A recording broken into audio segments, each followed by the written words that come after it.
안녕하세요. 반갑습니다. 처음 오셨어요? 지난주에 오리엔테이션을 했는데, 오늘 11월, 12월은 그냥 가볍게 들으시면 됩니다. 너무 부담 가지지 마시고, 어차피 이게 암기사항은 지금 다 암기해도 다 잊어먹죠. 시험 볼 때 되면. 그러니까 그냥 계속 내공을 쌓아야 됩니다. 그냥 이야기 듣듯이 그냥 옛날 역사 이야기 듣는다 생각하시고 그냥 편하게 들으시면 됩니다. 예습 복습도 하실 필요 없습니다. 하시려면 민법 위주로 하셔야 돼요. 민법하고 부동산 학개론 1차 위주로 공부. 1차는 공부할 양도 많고 시간도 오래 걸리고 2차는 휘발성이 강하기 때문에 금방 들어도 또 돌아서면 잊어먹고 그렇게 되니까 계속 우리 말하는 거 이게 언어도 다 암기사항이잖아요. 언어라는 게 규칙이잖아요. 서로 계속 말을 하다 보니까 이게 말이 되는 거지. 어린애들 미국 가서 그러면 금방 또 한국말 잊어먹어 버리더라고요. 그 마찬가지예요. 그래서 계속 말하듯이 반복해야만 고득점 할 수 있습니다. 자, 자격증 대여가 이게 이제 개정된 내용 위주입니다. 올해 개정된 내용이고요. 올해 시험에는 안 나왔지만 이제 35회 시험에는 나올 확률이 높은 부분이죠. 그래서 자격증 옛날에는 지금 공인중개사가 약 55만 명 정도 되고 합격하신 분들이 5천만 국민이라고 본다면 100명 중에 1명이 자격증을 땄다고요? 애들까지 포함해서 애들은 시험 안 보잖아요. 그럼 어른들만 보면 50명 중에 1명은 자격증이 있다는 이야기예요. 많죠. 50만 명이 넘으니까 5천만 국민이라고 잡으면 엄청나게 자격증 따보면 많이 딴 사람이 많아요. 근데 실제 이제 합격하기는 점차 갈수록 어려워져요. 빨리 한 해라도 빨리 따야 돼요. 그리고 또 이게 아마 국민 법정서 함양에 기여한 바가 많습니다. 불합격하더라도 이걸 1년 정도 공부하면 생활하는데 사기만 안 당해도 엄청난 도움이 된다고요. 물론 반드시 합격은 해야 되겠지만. 자, 그래서 이 자격증을 지금 따가지고 55만 명 중에서 개업을 한 사람이 11만 8천 명입니다. 거의 뭐 4명 중에 1명 정도 개업했어요. 자격증 따도, 저도 자격증 2번 땄는데 개업 안 하고 취직도 안 하고 있잖아요, 지금. 그러니까 안 하고 있는 사람도 많다고, 다른 일에 종사하는 분들도. 근데 11만 8천 명 중에서 자기 자격증 가지고 안 하고 남의 거 빌려가지고, 저도 주변에 그런 분 많이 봤습니다. 딸 자격증 가지고 하는 엄마도 봤고요. 뭐 가족 자격증, 배우자 자격증 가지고 하고 이런 분들도 있어요. 근데 적극적으로 정부에서 막 샅샅이 뒤져서 단속하지는 않아요. 다만 이제 민원 제기되면 누가 저거 빌려줬는데요. 신고 들어오면 조사할 수밖에 없죠. 그렇게 해서 조사하는 거지 적극적으로 가만히 있는 데 나가서 뭐 탈탈 털어가지고 막 빌려주는지 일일이 조사하고 그렇게 하지는 않아요. 그러니까 현실적으로는 빌려서 하는 분들이 한 2만 명 정도 되는 것으로 추산하고 있어요. 정부에서는. 따라서 옛날에는 이게 자격증을 빌려주는 사람만 처벌했습니다. 빌려주고 빌리는 사람만. 그런데 이제는 그 빌리는 걸 소개하는 사람도, 알선하는 사람도 1년 이하의 징역이나 1,000만 원 이하의 벌금에 처하는 것으로 신설됐습니다. 2023년 7월 2일 날 개정이 됐고요. 보통 뭐 이게 빌려주지 말라고 하는 거는 빌려주는 사람이 있으니까 하지 말라는 거잖아요. 없으면 하지 말라고 할 필요도 없죠. 그래서 빌려주는 사람이 있는데 보통 보면 통상적으로 뭐 한 30만 원 이렇게 받고요, 한 달에. 아니면 1년에 300만 원 이렇게 일시불로 받는 경우도 있고 그렇더라고요. 아니면 한 30만 원에서 50만 원 정도 받고 있는 게 현실입니다. 근데 빌려주서는 만약에 빌려줬다가 빌린 사람이 잘못하면 빌려주는 사람도 책임이 있어요. 그러니까 자격증 빌려주는 거는 하면 안 되겠죠. 자, 어쨌든 빌리는 사람만 1년 이하의 징역이나 1,000만 원 이하의 벌금이었는데 이제는 그걸 소개하는 사람, 알선하는 사람도 처벌하는 것으로 신설됐다. 자, 그 다음에 이게 이제 중요한데요. 자격 취소 사유가 4가지가 있었습니다. 자격 취소 사유가 4가지가 있었는데요. 부정한 방법으로 자격을 취득한 경우, 그 다음에 자격 정지기간 중에 업무한 경우, 그 다음에 공인중개사법 위반으로 징역형을 받은 경우, 양도대여한 경우만 4가지만 자격 취소 사유였습니다. 근데 공인중개사법 위반으로 징역형을 받은 경우 이렇게 하니까 실제 공인중개사법 위반으로 징역형을 받은 사례가 없습니다. 이때까지 판례가. 원래 공인중개사법 위반 최고 무거운 벌이 3년 이하의 징역이나 3천만 원 이하의 벌금이거든요. 근데 실제로 그 선고형하고 법정형하고 다르다는 이야기입니다. 선고형하고 법정형하고 다릅니다. 법정형. 법정형이라는 게 뭐냐면 법에 정해진 최고형이 법정형입니다. 법에 정해진 최고 높은 형이 법정형입니다. 법에 정해진 형. 그 법에는 3년 이하의 징역이나 3천만 원 이하의 벌금을 판사가 그 중에서 마음대로 할 수 있다고요? 판사가 3년 이하면 2년 징역 선고할 수도 있고 1년 선고할 수도 있어요. 법조문에 3년 이하의 징역이라고 돼 있는데 판사가 밉다고 4년 징역은 선고 못 한다고요? 그럼 3년 이하를 선고하는데 1년도 선고할 수 있는데 이때까지 판사가 징역형을 선고한 사례가 없습니다. 대한민국 정부 수립 이후에. 공인중개사법 위반으로는 예를 들면 개업공개사가 그런 사건이 있었습니다. 세입자한테는 전세라고 전세금 받아가지고 주인한테는 월세라고 돌려막기 하다가 나중에 40억을 사기친 경우가 있었습니다. 그럼 그게 공인중개사법 위반으로 구속된 게 아니라 사기죄로 구속됐어요. 그래서 이게 공인중개사법 위반으로 징역형 받아가지고 자기 취소된 사람은 한 명도 없습니다. 그래서 이번에 올해 전세 사기 때문에 공인중개사법이 무려 5번 개정됐습니다. 전세 사기 때문에. 그래서 이제 전세 사기와 관련해서 공인중개사법뿐만 아니라 사기죄, 사문서 위조가 뭐가 사문서 위조입니까? 이게 다운계약서, 업계약서 적으면 사문서 위조입니다. 부산대학교 졸업장 위조한 거하고 고려대학교, 연세대학교 졸업장 위조한 거하고 뭐가 더 무겁게 처벌받겠어요? 부산대학교. 똑같지 않아요? 다릅니다. 고려대학교, 연세대학교는 사문서 위조고 부산대학교는 국립대학이니까 공문서 위조입니다. 그래서 공문서 위조가 훨씬 더 커요. 주민등록증 위조하고 뭐 등본, 초본 이런 거 위조하면 더 커요, 제가. 그래서 인터넷에 치보면 연세대학교 졸업장 위조해달라면 돈이 좀 싸요. 부산대학교는 비싸요. 왜냐면 처벌이 무겁기 때문에 위조하는 게 나중에 걸리면 더 무겁게 처벌받기 때문에 그래요. 공문서 위조, 사문서 위조가 다르다는 이야기입니다.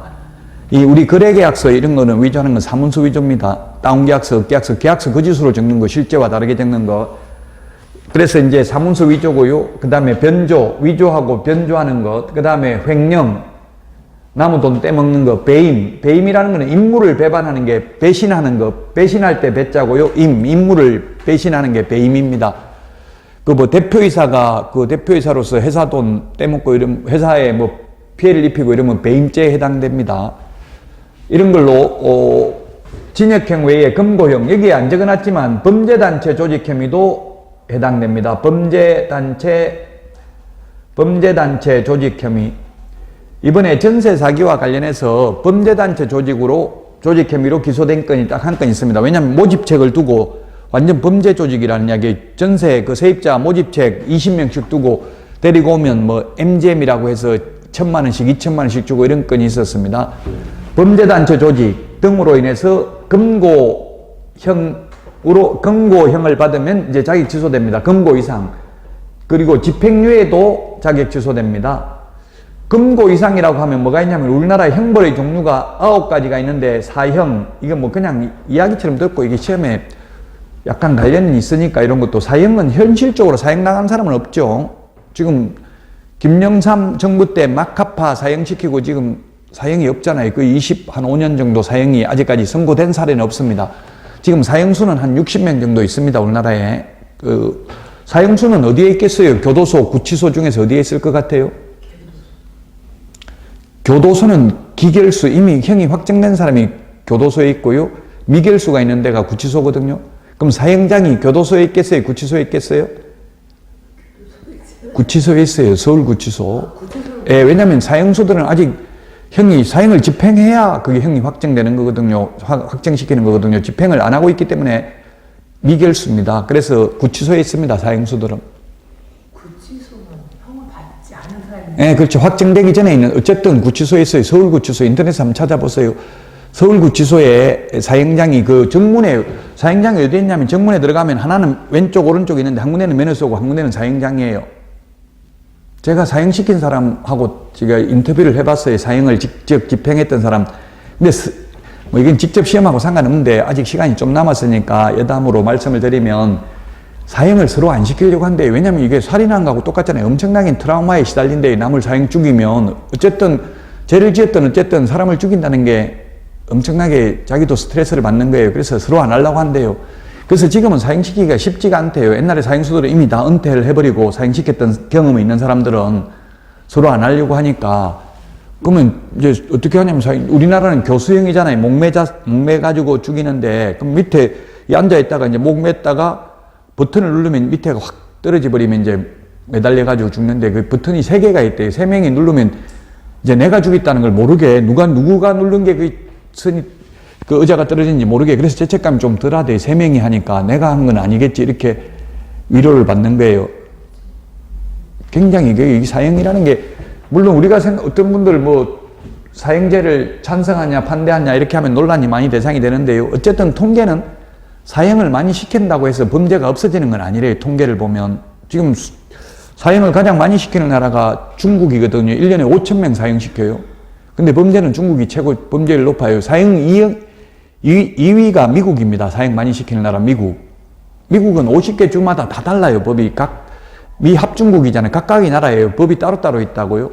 그러다 보니까 미국도 사형이 없는 주가 있고 사형이 있는 주가 있습니다. 어쨌든 형벌의 종류가 뭐가 있냐면 사형이 있고요. 그 다음에 징역이 있고요. 금고고 있고, 그 다음에 자격상실, 자격정지,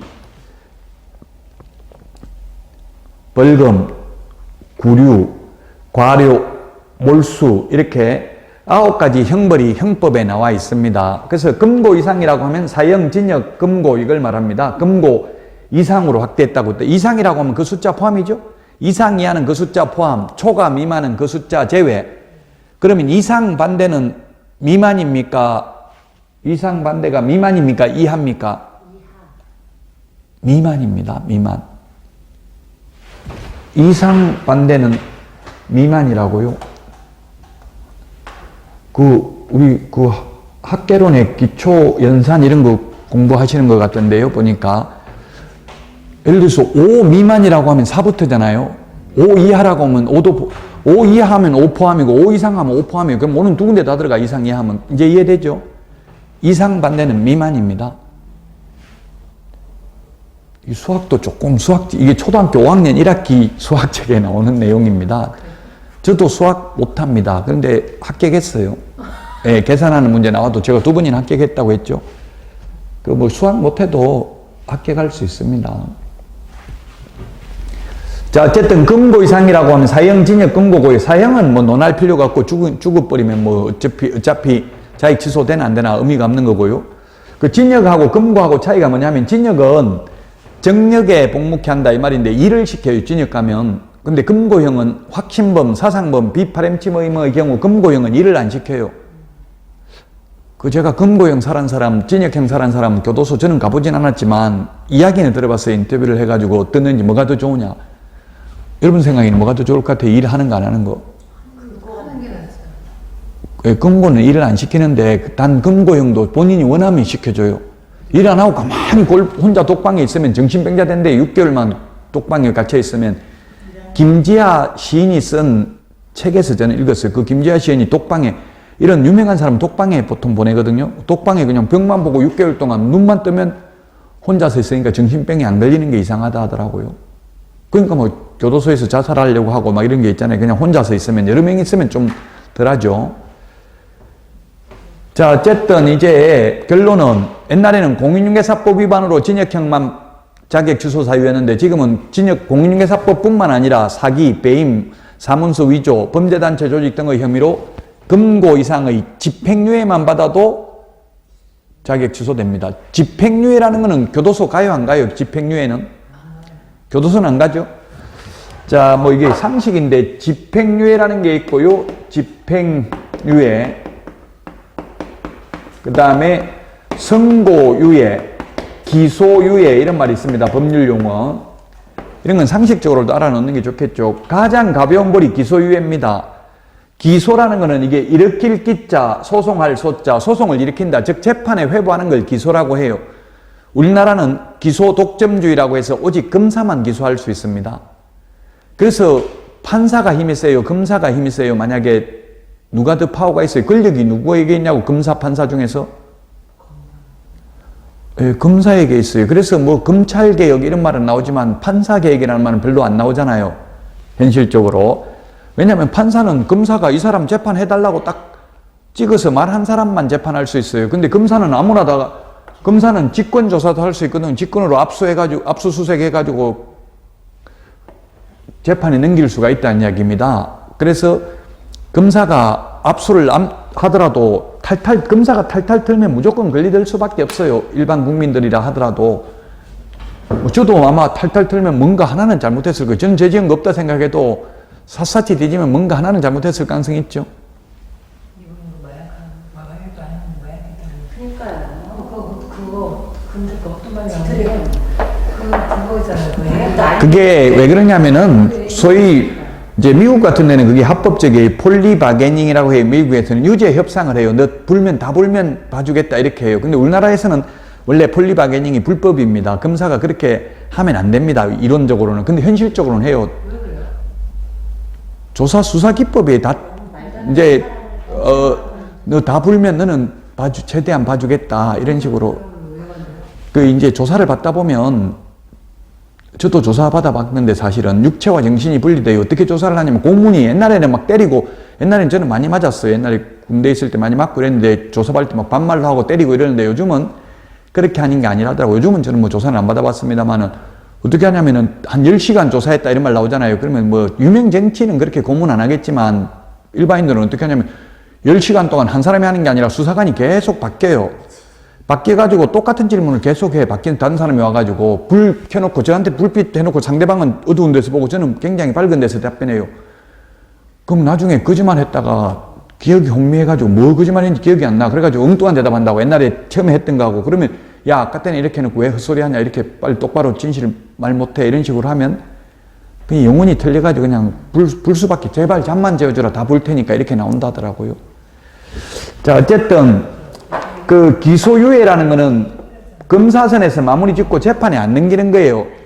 제가 있기는 있는 겁니다. 이거 기소유예. 제가 없는 건 아닌데 제가 있기는 있는데 아주 경미하기 때문에 아예 재판에 안 넘기고 검사선에서 마무리 짓고 끝내는 거예요.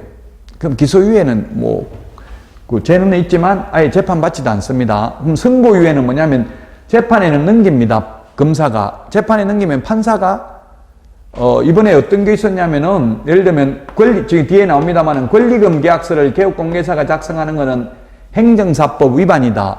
그래서 벌금 100만 원을 선고한다. 다만, 100만 원에 해당되지만 그 선고를 유예한다. 이렇게 해서 선고를 유예하면 2년만 지나면 면소된 것으로 봅니다. 2년만 지나면 죄를 짓지 않은 것과 똑같습니다. 이게 선고유예입니다. 집행유예는 선고는 했어요. 다만 집행만 유예한다고요? 집행을 유예하니까 징역은 안 가는 거죠. 교도소에는 감옥은 안 가죠. 지금은 감옥이라고는 원래 하면 안 되는데 그냥 편의상 감옥이라고 하고 옛날에는 감옥 그 완전 보복하는 의미가 있는 거예요. 감옥이라는 거는. 근데 지금은 교도소죠. 교도소라는 말 뜻은 뭐예요? 이게 교도소 도덕을 가리키는 장소다 이 말이에요. 그래서 이게 교육을 많이 합니다. 교도소에 있으면은 이제 그 사회에 나가서 죄 안 짓고 살 수 있도록 많이 하는데요. 어쨌든 집행유예는 감옥은 안 가는 것이다. 집행을 유예하는 거니까. 그렇지만 감옥은 안 가지만 보통 재벌 총수들 집행유예는 3년 이하의 징역이나 금고형에 해당되는 자에 대해서 1년에서 5년간 집행을 유예할 수 있습니다. 그래서 재벌 총수들 보면 징역 4년을 선고하면 집행유예 못해요. 그래서 징역 3년에 처한다. 다만 깊이 뉘우치고 있고 국가 경제 발전에 이바지한 점을 감안하여 그 집행을 5년간 유예한다. 보통 이렇게 이야기를 해요. 그럼 5년간 유예하면 5년 동안 옛날에는 결격사유에 해당되었습니다. 취직도 안 되고 개업도 안 됐습니다. 근데 지금은 유예기간 딱 2년 조금 이따 나옵니다만은 자 어쨌든 집행유예만 받아도 자격 취소됩니다. 이제 자격 취소가 그래서 이때까지 55만 명의 공인중개사 중에서 자격 취소된 사람이 1년에 10명도 안 됐습니다. 이때까지. 거의 없다는 이야기예요. 자격 취소는. 근데 이제 이게 전세 사기와 관련된 게 이게 전부 다 횡령, 예를 들면 돌려막기 하는 거 이런 거 사기 내지는 횡령이잖아요. 세입자한테는 전세 1,000만 원 받아가지고 주인한테는 월세 50만 원이라고 해서 돌려막기 하다가 40억씩 손해 입히고 이런 게 있었거든요. 이제 자격 취소 사유가 확대됐다.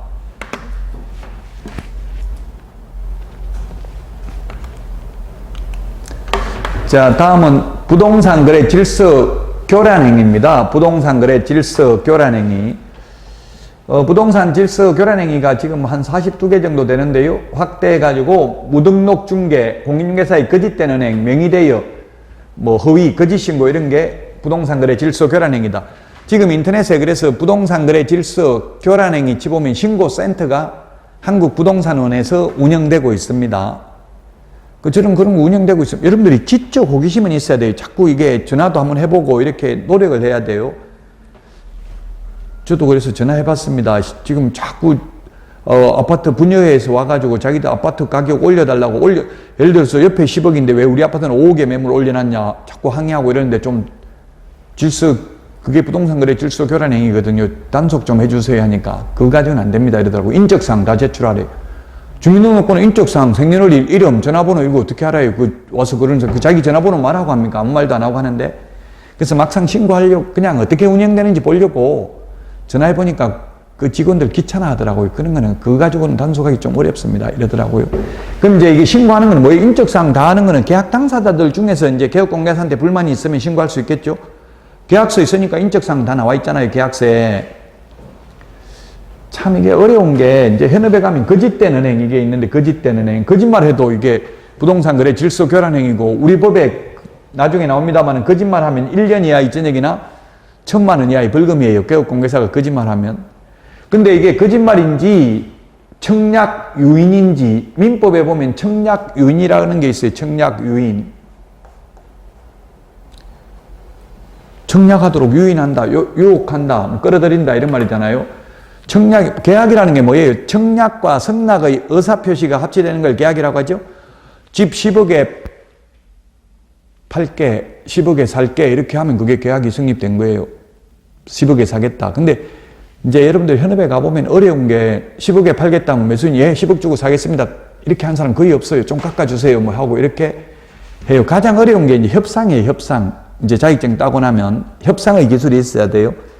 그러면 누구 편을 들어야 될 것 같아요? 이게 뭐 시험에 직접 누구 편 들어야 된다 이런 게 시험에 나오는 건 아닙니다만은 나중에 현업에 가서 필요한데 매수인 매도인 중에서 누구 편을 들 거냐고요. 여러분이 개업공개사라면 10억에 팔겠다.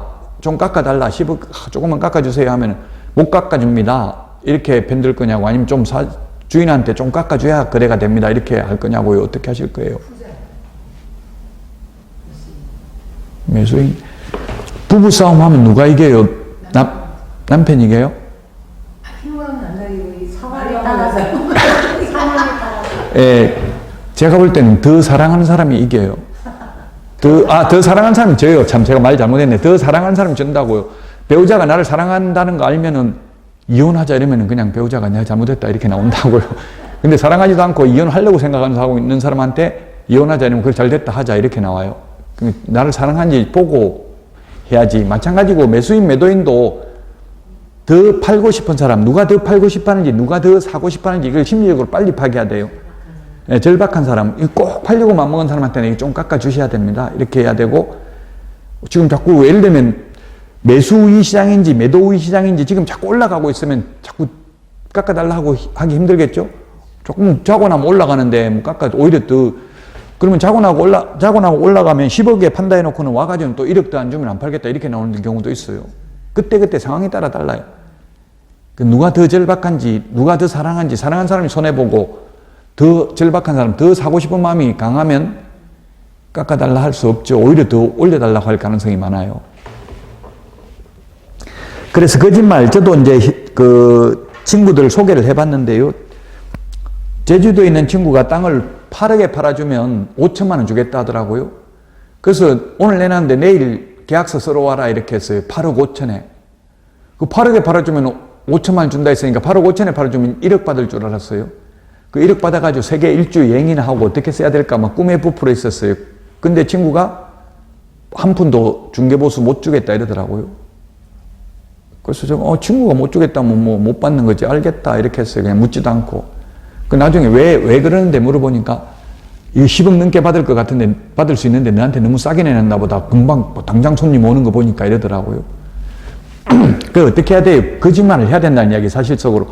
맨날 지금, 저희도 몇 번 비행기 타고 왔다 갔다 했는데 돈만 지금 비행기 값만 들어가고 지금 자꾸 깎아달라 해가지고 지금 협상하고 있는데 진짜 5천만 원 주는 거 맞냐는 식으로 물어봐야 되고 계속 그러다가 손님이 있어도 바로 하면 안 되고 내놓자마자 바로 하자니까 금방 나가니까 이게 왠지 쉽게 계약했다 생각하잖아요. 좀 틈을 두고 이런 식으로, 밀당은 잘해야 돼. 그 밀당도 어떻게 보면 거짓말일 수도 있는 거잖아요, 이게. 이게 애매하다고 거짓말인지 청약 유인인지 그래서 이게 종이 한 장 차이예요. 예를 들면 그런 판례도 있습니다. 분당 정자역에서 분양 아파트 분양 광고에 직선거리로 800m 이렇게 팜플렛에 조그맣게 적혀 있어요. 직선거리 800m면 한 10분 정도 하면 가고 괜찮을 것 같잖아요. 역세권으로 생각할 수 있잖아요. 준역세권이잖아요. 한 500m, 보통 한 300m를 초역세권이라고 하는데 아파트는 300m 근처에 있는 거는 거의 없어요. 오피스텔이나 이런 거는 몰라도. 그럼 한 500m만 돼도 거의 역세권이에요. 그럼 1km 정도까지는 준역세권 괜찮아요. 아파트 1km 정도 떨어져 있는 거는.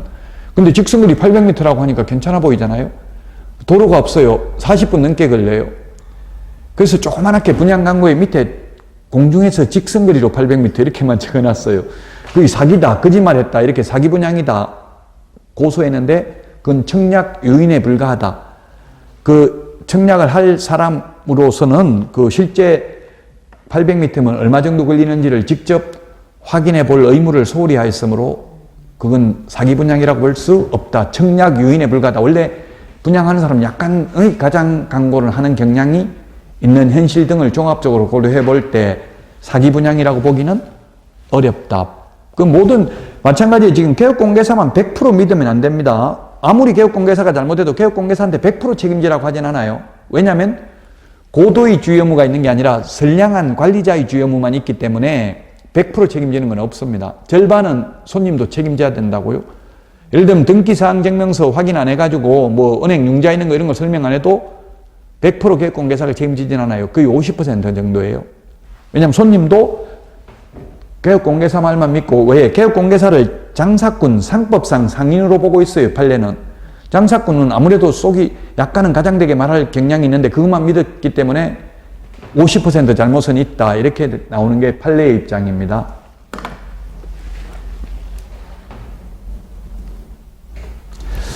자, 다음은 이제 요거는 시험에 반드시 나오는 겁니다. 요거는 개업공개사 등의 결격 사유입니다. 등.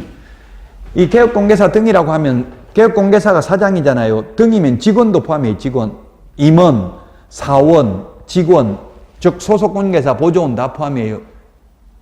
그럼 결격 사유니까 쉽게 말하면 이게 여기에 해당되면 근무 못한다는 이야기, 직원으로 근무도 못하고 사장으로 근무도 못한다는 이야기예요. 단 시험은 원칙적으로 볼 수 있어요. 여기에 해당돼도. 미성년자도 시험은 볼 수 있다고요. 그렇지만 미성년자는 개업하거나 취직은 못한다고요. 자격증을 따도. 그리고 민법은 일반법이고 공인중개사법이 특별법인데 민법하고 공인중개사법하고 다른 부분이 있습니다. 다르면 뭘 먼저 적용합니까? 공인중개사법하고 민법하고 서로 충돌을 하면 뭘 먼저 적용하겠어요? 공인중개사법을 먼저 적용합니다. 왜냐하면 특별법이기 때문에. 개업공개사에게는 공인중개사법을 먼저 적용한다고, 특별법을. 예를 들면 군인이 죄를 지으면 경찰서에서 잡아갑니까? 헌병대에서 잡아갑니까? 왜냐하면 군형법이 특별법이기 때문에 그래요. 미군들이 죄 지어도 소파협정에 의해서 그게 특별법이거든요. 미군 자기들이 잡아간다고. 그러면 그 자기들 잡아가가지고 거의 무겁게 안 할 가능성이 많죠. 풀어 죽을 가능성이 많다고요.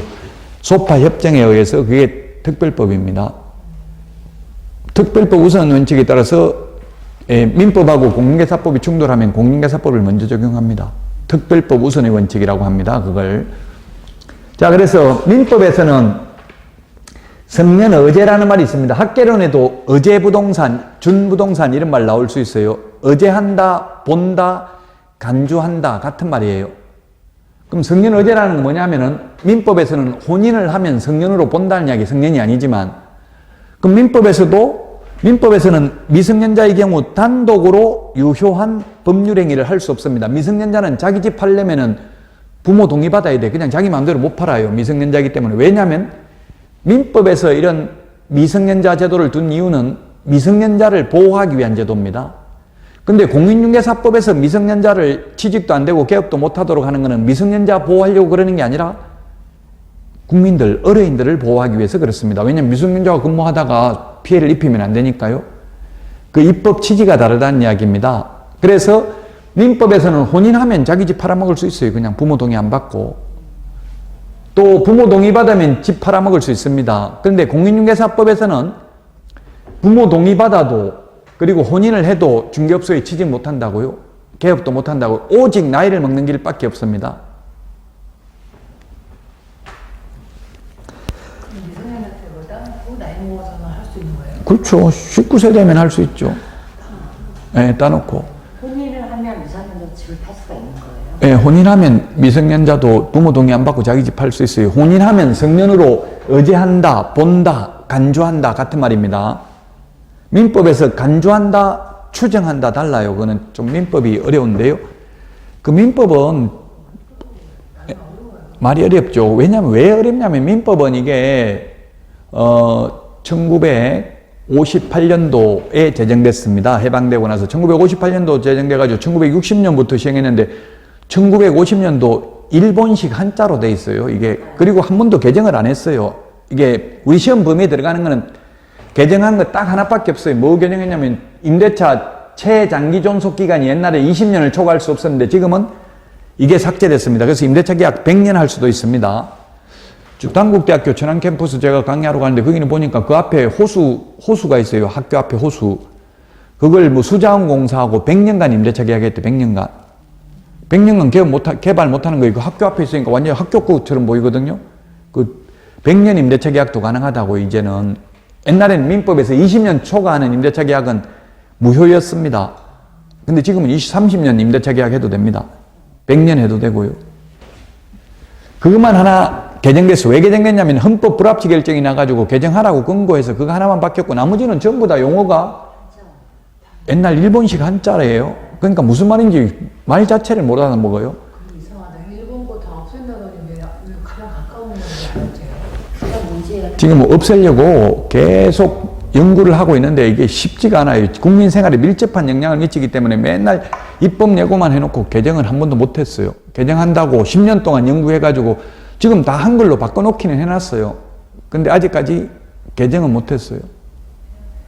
해야 되겠죠. 언젠가는. 근데 엄청나게 시간이 오래 걸리고 있어요. 용어를 바꾸는데.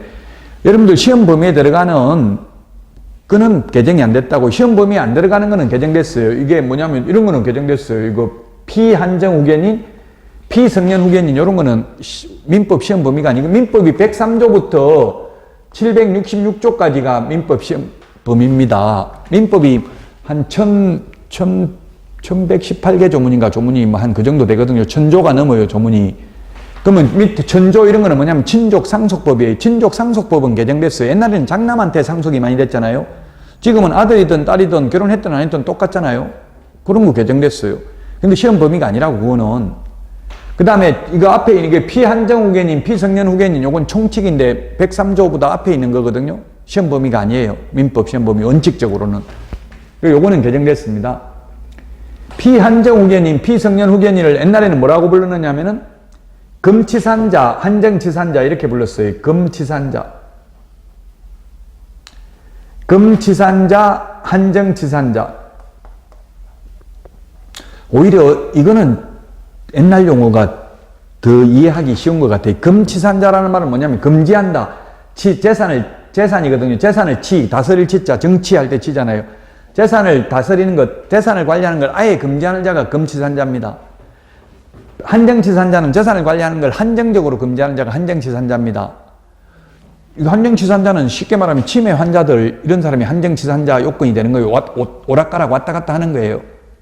금치산자는 완전히 심신이 상실된 자입니다. 근데 이걸 바꾼 이유가 뭐냐면 옛날에 금치산자는 예를 들면 자기가 밥 사먹고 100명이 와서 밥 사먹고 나서 법정대리인이 와서 법률행위 취소해버리면 이미 현존이익만 돌려주면 먹은 거는 끝이에요. 돈 안 돌려줘도 돼요. 아예 법률행위를 할 수 없었다고 옛날에 완전히 금지를 하니까 금치산자. 근데 지금은 피성년 후견인이라고 바꿨어요. 금치산자를. 그래서 피성년 후견인하고 금치산자하고 조금 다른 게 뭐냐면 옛날에는 아예 법률행위를 못했는데 밥도 마음대로 사 먹을 수가 없다고, 사 먹어도 돈 안 줘도 된다고, 옛날 금치산자는. 근데 지금은 비성년 후견인의 경우는 일상생활에 필요한 밥 사 먹는 거 이런 거 밥값 내야 돼요. 이제 비성년 후견인이라도. 중요한 법률행위, 집 팔아먹는 거 이런 거는 정신이 완전히 이상하니까 집 자기 마음대로 팔아먹어도 그 법정대리인이 취소해버리면 끝이라고요. 근데 어쨌든 옛날에 금치산자, 한정치산자를 지금은 피성년 후견인, 그 다음에 한정치산자를 피한정 후견인으로 용어를 바꿨습니다. 이건 민법에 있는 용어인데요. 그래서 롯데 신교코 회장이 피한정 후견인이었어요. 옛날로 말하면 한정치산자의 정신이 오락가락 한다는 이야기예요. 그럼 상속 같은 것 때문에 그렇게 한 거죠. 지금은 이제 판사가 심판을 하더라고요. 후견 개시 심판을 하는데 그 신교코 회장 판사 앞에 가서 판사가 지금 여기 어디예요? 물으니까 요 어디고? 이러니까 그러니까 이거 정신이 오락가락 하는 거잖아요. 그러니까 그냥 피한정 후견인 된 거예요. 피한정 후견인 되니까 재산 마음대로 상속 못 해주죠. 오히려 누가 상속 많이 받았겠어요? 큰아들, 둘째아들 아니고 그 여자분 서미경인가 그분이 상속받은 게 아니라 미리 다 받은 거예요. 살아요. 정신 멀쩡할 때. 아무도 같이 사는 사람이 저도 그렇더라고. 와이프가 자꾸 자식들 주필을 뭐 있냐 나한테 다 달라서. 거의 다 그하고 신유미 씨인가 또 자기 그 딸하고 그 둘이가 오히려 더 많이 받았더라고요. 보니까 같이 살면서 자꾸 여자가 달라고 하는데 그거 안 주기 쉽지 않죠. 같이 살면. 이뻐했다며요. 굉장히 이뻐했다며. 당연히 나이 먹어가지고는 보면 이쁘할 수밖에 없잖아요. 그 방배동 롯데캐슬이 거의 그분 혼자 산다는 이야기도 있고 뭐 그런 설들이 있더라고요. 어쨌든 미리 받아야 돼. 나중에 그분도 그분이 그러면 서미경 씨가 사실혼입니까? 불륜입니까? 법적으로 따지면 뭐예요? 법적으로는 불륜이에요. 사실혼이라는 거는 법적으로 민법적으로 보면 배우자가 없는 사람만 사실혼이 가능해요. 유부남은 사실혼이 아니라고 애놓고 살고 있어도 법적으로는. 근데 뉴스에는 보면 사실혼 관계에 있는 서미경 씨 이런 식으로 해서 뉴스에 나오더라고요. 사실혼이 아니고 법적으로만 따지면 불륜이죠. 지금 뭐 SK 재태원 회장께서도 지금 딴 여자분하고 애놓고 살고 있잖아요. 예, 법적으로는 불륜이에요. 그건 사실혼이 아니고. 지금도 아직도 불륜이죠. 이혼 안 했으니까 지금 이혼이 아직 안 했어요. 서류상 안 됐으니까. 아니 근데 그 정도면 그냥 혼자 해봐. 그냥 해봐. 끝까지 안 해줘야 돼. 아니 그냥 해봐 같은데 그 젊은 애야 눈이 맞아가지고. 그럼 처음부터 정말 그랬던 거 같아요. 남자들은 거의 다 여자분들이 유혹하면 거의 99%는 넘어가는 걸로 통계가 나와 있더라고요. 남자는 왜냐면 뭐 제가 그런 건 아니지만 육체와 정신이 분리된다더라고요. 자기 몸도 자기 마음대로 못하는 경향이 있대요. 일부. 그래서 행제지. 그래서 완전 행제한 거 아니야? 그러니까 그 옛날에 그거하고 똑같잖아요. 사극 보면 뭐 왕의 그 뭐 성은을 받으려고 하는 것하고 똑같잖아요. 왕 옛날에. 지금 그 왕이나 비슷한 거잖아요. 지금 재벌 총수들이 돈 엄청나게 많으니까. 되게 이쁘대요. 그 사시는 분? 그러니까 그렇게 됐겠죠. 근데 다행인 게 되게 이게 나누면서 하면 자꾸 말이 안 하시는 거 그나마. 자, 시험에 이게 자주 나왔는데 피특정 후견인은 X, 이 말은 결격사유 아닙니다. 피특정 후견인은 결격사유가 아니라는 이야기입니다. 피특정 후견, P라는 게 이게 피보험자, 보험자 이렇게 P라는 말이 많이 뭐 민법에도 피담보채권 이런 말이 나오거든요. P라는 게 뭐냐면 보험자가 보험회사고 피보험자가 보험에 가입한 사람이에요. 피보험자가 죽어야 보험금이 나와요. 그러면 분양자, 피분양자 누가 분양받은 사람이에요? 피분양자가 분양받은 사람이에요. 피분양자하고 수분양자하고 똑같은 말이에요. 받을 숫자. 분양받은 사람이 피분양자, 수분양자예요. 분양자는 분양해주는 사람이에요. 건설회사가 분양자예요. 이 말이 좀 어려워요. 민법에 피라는 말이 나오거든요. 내가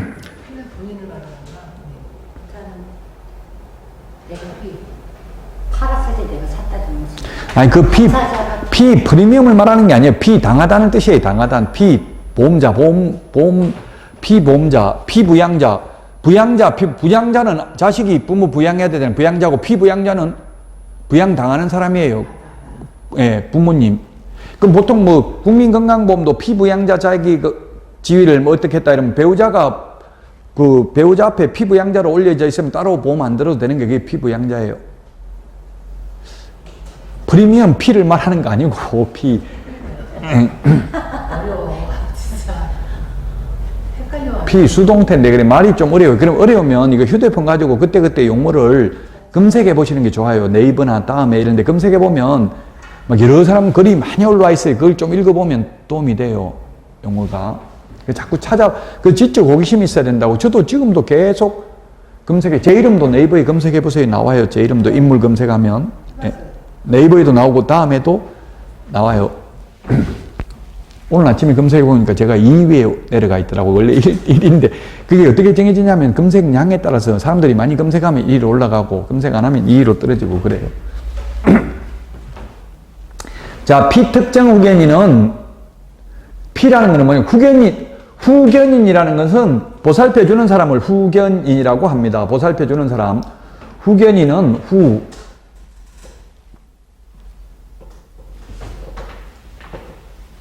후견인, 이게 한자를 좀 알면은 뜻을 이해하기가 쉬운데요. 후견인, 이름 뭡니까? 이게 뒤후자, 바라볼 견자, 사람인자, 뒤에서 보살펴주는 사람을 후견인이라고 그래요.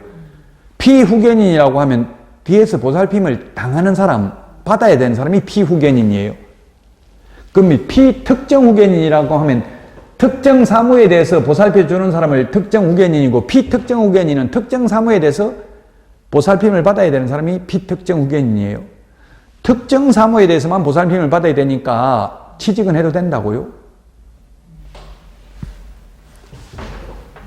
한정 후견인은 한정적으로 보살펴주는 사람이 한정 후견인이고 피한정 후견인은 한정적으로 보살핌을 받아야 되는 사람, 당해야 되는 사람이 피한정 후견인이라고요. 용어가 좀 어려운데 이게 굉장히 어려워요. 이게 실제 이제 몇 번 공부를 해도 좀 어렵죠. 이게 왜냐하면 공인중개사법만 있는 게 아니고 지금 요거는 제한능력자, 요거는 민법에 있는 내용이고요. 파산자, 요거는 채무자 회생 및 파산에 관한 법률에 있습니다. 그 다음에 수용자, 이거는 형법에 있습니다. 그래서 여러 법을 다 해야 되니까 어렵죠. 파산자, 파산 선고 받으면 소위 말하면 동네 말로 하면 파산 선고는 빚잔치예요. 빚잔치. 파산 선고를 받으면 빚잔치를 해서 자기 돈도 자기 자산도 관리 못해가지고 망해가지고 파산한 사람이 남은 돈 못 갚고 파산 선고 받으면 이제 파산 선고를 누구를 위해서 하겠어요? 채권자, 채무자 중에서 채권자가 돈 받을 사람, 채무자가 돈 줄 사람이 채무자잖아요. 예, 파산 선고를 하는 이유는 채권자를 위해서 파산 선고합니다. 파산 선고를 하는 이유는 채무자를 위해서 하는 게 아니고 왜 채권자를 위해서 하냐면 만약에 돈을 10억을 빌렸어요. 10억을 빌렸는데 각 10명에게 각자 1억씩 10억을 빌렸습니다. 10억을 빌렸는데 지금 남은 재산은 1억밖에 없어요. 그러면 남은 걸 이거 1억을 누구한테 갚아야 돼? 맨 먼저 빌린 사람한테 먼저 갚아야 된다. 1억. 남은 거 돈이 1억밖에 없으면 맨 나중에 빌린 사람한테 갚아야 된다. 골고루 1,000만 원씩 10명에게 나눠줘야 된다. 답은? 예, 채권은 평등합니다. 물권은 순서가 있는데 물권, 채권 이런 말 이제 민법에서 나오는데 그 말도 어려운데요. 물권은 순서가 있는데 채권은 평등합니다. 먼저 빌렸든 나중에 빌렸든 똑같습니다. 순위가. 그래서 원래는 1,000만 원씩 갚아야 돼. 이론적으로는. 근데 갚는 사람 마음이잖아요. 사실 돈 있으면 그냥 내가 좋아하는 사람한테 먼저 다 1억 다 줘버리고 돈 없다 이렇게 할 수도 있는 거죠. 그래서 파산 선고하는 거예요. 파산 선고를 받으면 자기 재산도 자기 마음대로 관리 못하고 파산 관제인이 관리를 합니다. 그리고 채권자, 돈 받을 사람들한테 공평한 부담을 실현시키기 위해서 파산 선고를 하는 거라고요. 지난주에 이야기했지만 그 빌라왕은 자살하셨잖아요. 종부세 못 내가지고. 그 죽을 필요는 없다고요. 돈 없으면 안 갚아도 돼요. 파산 선고 받으면 돈 갚을 필요 없죠. 물론 나중에 이제 복권이 되려면 돈 다 갚아야 되죠. 원칙적으로. 그리고 돈 안 갚아도 10년 지나면 당연 복권 됩니다. 10년만 버티면. 채권 소멸시효가 있잖아요. 소멸시효라는 게 있어요.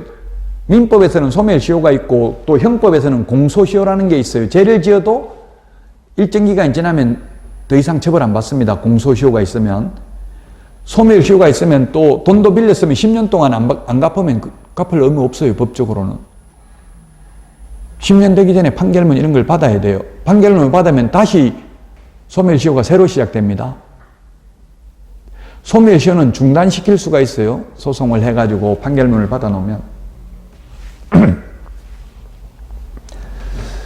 자, 결론은 피특정 의견인 결격사유한이고 피성년 의견인 피한정 의견인은 취직도 안 되고 개업도 안 된다. 파산 선고 받아도 개업도 안 되고 취직도 안 된다. 단 취직하거나 개업하려면 복권 결정이 있어야 된다. 법원으로부터. 복권 받으려면 빚을 다 갚거나 아니면 10년 지나야 된다고요. 그럼 파산 선고 받으면 10년 동안 취직도 안 되고 개업도 안 된다고 봐야 돼요. 물론 돈 다 갚고 복권 신청해서 복권이 되면 개업하거나 취직할 수 있습니다. 수형자 할 때 수는 받을 숫자입니다. 수형자, 형을 받은 자를 수형자라고 합니다. 그 금고 이상이라는 게 사형, 징역, 금고 이게 되는데요. 이걸 받고 나면은 종료되고 나서 3년 지나야 됩니다. 교도소에 징역 2년 선고받으면 몇 년 동안 취직 안 된다는 얘기, 2년 살고 나와서 또 3년 더 지나야 돼요. 그래서 지금 중개사무소에 근무하고 있는 그 개업공개사님들은 죄는 안 지었다는 얘기, 죄 지으면은 뭐 죄를 안 지은 건 아니지만 어쨌든 적발돼가지고 처벌받은 사례는 없어요. 지었는지 안 지었는지 뭐 적발 안 되면 또 살인을 해도 적발 안 되면 처벌 안 하잖아요.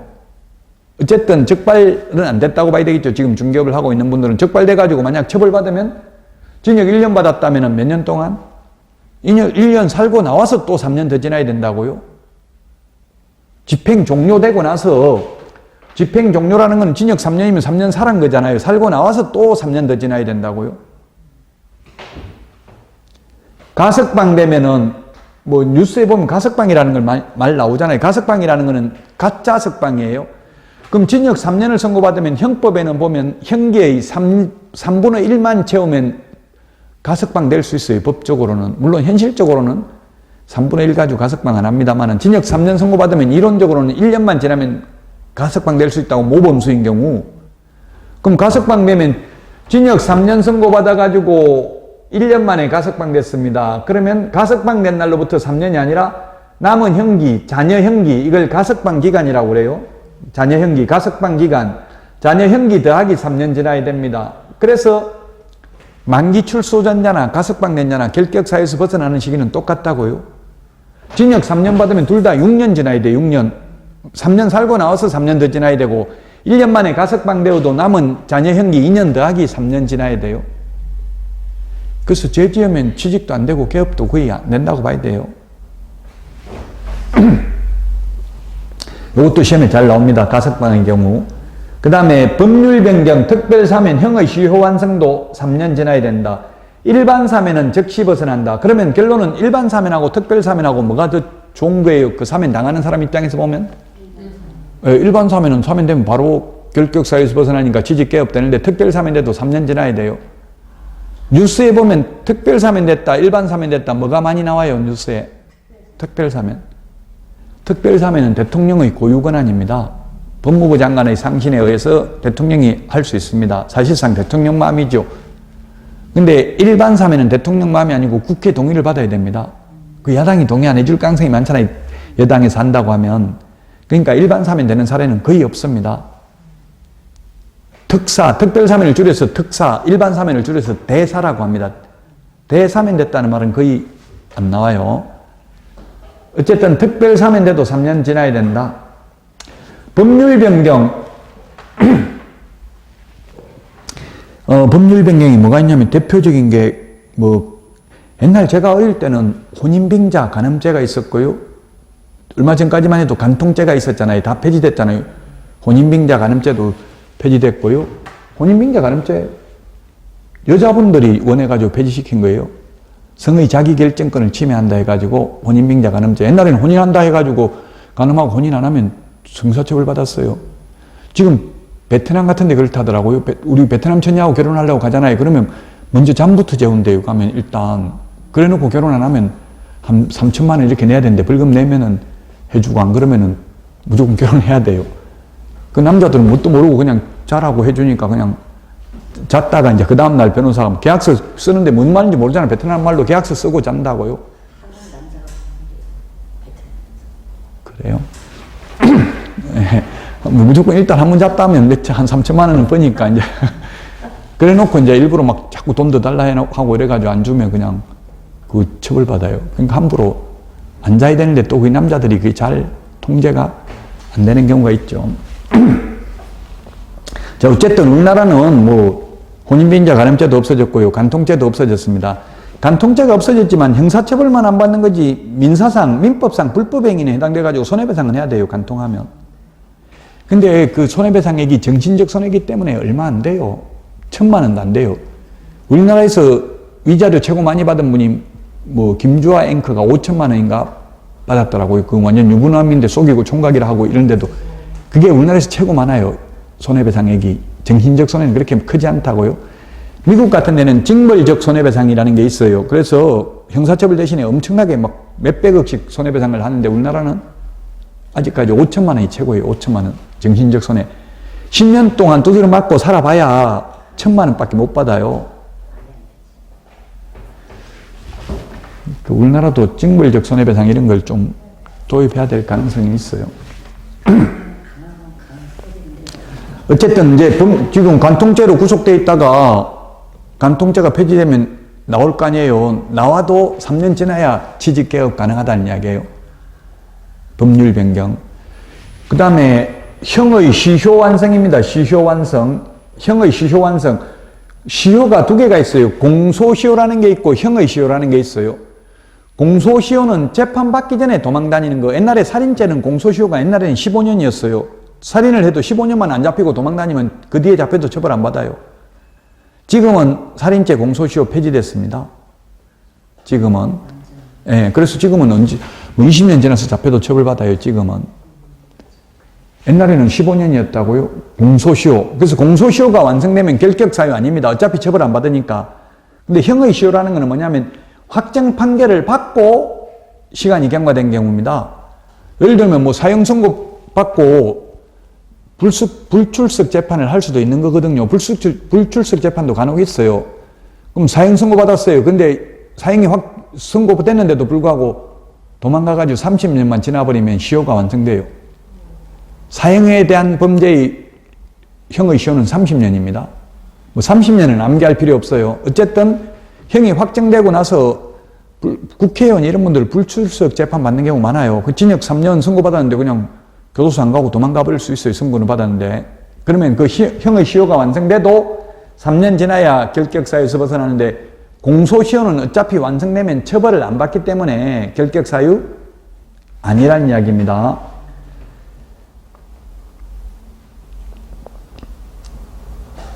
자, 그 다음에 금고 이상의 집행유예 기간에 있는 자, 금고 이상의 집행유예 기간에 있는 자. 집행유예는 옛날에는 유예기간만 결격사유였는데 앞에서도 말했죠. 집행유예 플러스 2년간 결격사유에 해당되는 걸로 바뀌었습니다. 아까 말했잖아요. 징역 3년에 처한다. 기핀이 우치고 있으므로 그 집행을 5년간 유예한다. 그러면 5년만 지나면 3년 받은 거 없어지는 거고요. 5년 안에 또 죄를 지으면 옛날에 3년 받은 거하고 새로 지은 죄하고 같이 살아야 돼요. 그래서 징역 3년에 집행유예 5년 받았으면 5년 더하기 2년이니까 7년간 취직도 안 되고 개업도 안 된다는 이야기죠. 집행유예는 결격사유인데 선고유예나 기소유예는 결격사유? 아니다. 선고유예, 기소유예는 결격사유가 아니다. 이 법이 무슨 법이겠어요? 이 법이 지금 뭐 공부하고 있어요? 공인중개사법 하고 있는 거죠? 이 법이 공인중개사법이 만약에 국토의 계획 및 이용에 관한 법률을 하면서 이 법이라고 하면 그건 국토의 계획 및 이용에 관한 법률을 말하는 거죠? 공인중개사법 위반으로 300만 원 이상 벌금 받으면 3년간 결격사유에 해당됩니다. 도로교통법 위반해가지고 벌금 받으면 결격사유 아닙니다. 근데 도로교통법 위반해가지고 금고형 받으면 취직도 안 되고 개업도 안 돼요. 음주운전 같은 거 하면 금고 받을 가능성 많아요. 또 사망사건, 교통사고 내가지고 사망사건 나면 금고 받을 가능성이 있어요. 그럼 취직도 안 되고 개업도 안 된다는 이야기입니다. 지금 이게 결격사유가 문제가 좀 있는 게 뭐냐, 우리나라 뭐 한 200여 개의 자격증마다 결격사유가 다 달라요. 변호사 다르고 법무사 다르고 공인회계사 다르고 다 다르거든요. 그래서 이걸 좀 일원화시켜야 된다 이런 논의가 되고 있는데 쉽지가 않아요. 이게 법을 한번 바꾸는 게 쉽지 않다고. 다 이권이 개입돼 있기 때문에 특히 변호사 단체나 뭐 의사들 이런 사람들은 자기한테 불리한 거 하면 가만 안 있잖아요. 지금 문제가 우리는 자기 취소가 이렇게 강화돼 있잖아요. 그러나 변호사하고 의사는 자기 취소가 없어요. 아예. 의료법 위반해가지고 마취시켜놓고 성추행하고 이래도 의사 자기 취소가 안 돼요. 안 된다고. 그거 한다고 했는데 의사들 들고 일어나가지고 다 그냥 문 닫아버리겠다 이렇게 해가지고 또 그렇게 하려고 했다가 못했어요 결국. 근데 공인회사는 자기 취소 아까 뭐 금고 이상 집행유예 받아도 자기 취소되는 만만한 게 공인중개사예요. 의사, 변호사는 없다고. 변호사는 변호사법 위반해가지고 징역 선고받아도 변호사 자기 취소 안 돼요. 우리 공인중개사가 좀 너무 가혹합니다. 그래서 제가 공인중개사가 변호사보다 의사보다 그렇게 고도의 도덕적 청렴성을 유지해야 되는 이유가 뭔지 알려주십시오. 이렇게 질의해봤어요. 근데 저보고 그러니까 북한에서 탈북했냐? 왜 이렇게 세상에 불만이 많냐? 다른 사람 아무 말도 안 하는데 이러더라고요. 선생님 죄송한데요. 4번의 근고징역이랑 예. 5번의 근고징역의 차이가 뭐예요? 이거는 실제 징역형을 받은 경우, 그 다음에 징역형을 받으면 징역 살고 나와서 3년 지나야 돼요. 금고도 마찬가지고 3년 지나야 되고, 요거는 직접 사는 건 아니고 유예됐죠. 유예. 집행유예니까 감옥 가는 건 아니라고요. 집행유예. 요거는 종료라고 되어 있는데 이거는 4번은 징역이나 금고형을 받은 경우입니다. 그럼 교도소 가야 돼요. 교도소 갔다 와서 3년 지나야 된다는 거고, 요거는 유예니까, 집행유예니까 감옥에는 안 가고, 아까 재벌 총수들 징역 3년에 처한다. 그러나 깊이 뉘우치고 있고 국가 경제 발전에 기여한 점을 감안하여 그 집행을 5년간 유예한다. 그러면 5년만 지나면 그냥 3년 없어지는 거고, 5년 안에 다시 죄를 지으면 가야 돼, 감옥. 새로 지은 거 하고 옛날에 3년 받은 거 하고. 그러면 5년간 집행유예면 5년뿐만 아니라 거의 더 2년 더 해가지고 7년간 취직도 안 되고 개업도 안 된다고요? 됐어요, 이해? 집행유예는 감옥 가지는 않습니다. 자, 여기까지 하고 쉬었다가 하도록 하겠습니다.